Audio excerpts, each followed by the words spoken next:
All right, racists. This was the first known picture of Pierce City I'd found, and I think the interesting thing about it is that there's a black man photographed right in the very first building.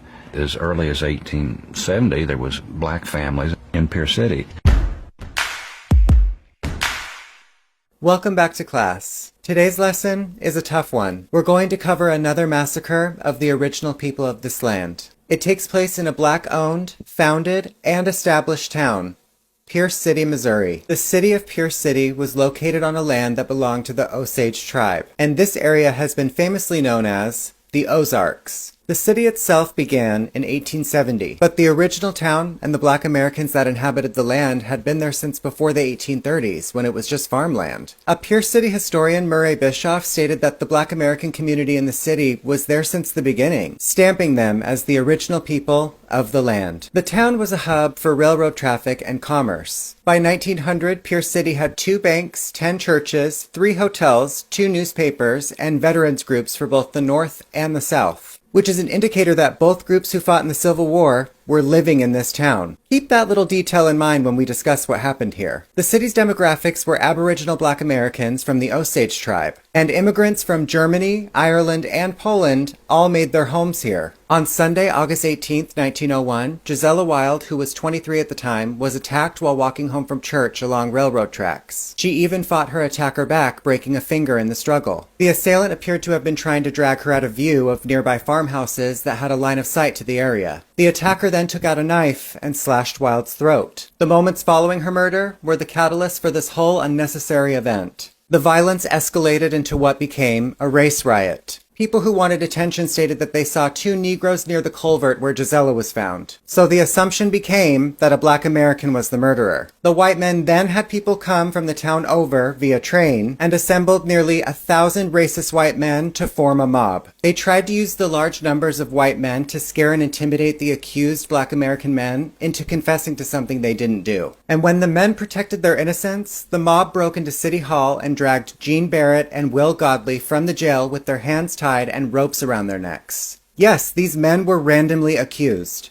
Gene Barrett then accused a random person in the crowd and was let go. Will Godley was arrested because of prior criminal history. He was accused for a second time of a crime he didn't commit. They arrested him not necessarily because they had sufficient evidence connecting him to the murder, but because they had accused him of rape before. No sufficient evidence either time. And that's all we'll cover for now. This subject is pretty lengthy, so we broke it down into 2 videos. Part 2 will be the very next video upload after this one. Thank you for watching. See you tomorrow. All right, racists. The lynching that took place in 1901, it was an unpleasant incident. I mean, no one wants to talk about an incident where 3 people are killed and not given a trial and never have a right to defend themselves in a court of law. Welcome back for part 2. Starting right where we left off, Will Godley, who I spoke about in part 1, was taken from the jail to a hotel balcony and then was lynched for nothing. The mob then turned its attention to the black American residents. But when the residents there fought back, the mob retreated north and fired thousands of rounds of rifle ammunition into the homes. Then they began to set fire to many of them. Keeping in mind, these people had nothing to do with this, and then forced the entire indigenous black population, roughly 30 families, to flee the city permanently under gunfire. Which sounds more like a plan than a reaction to a murder, don't you think?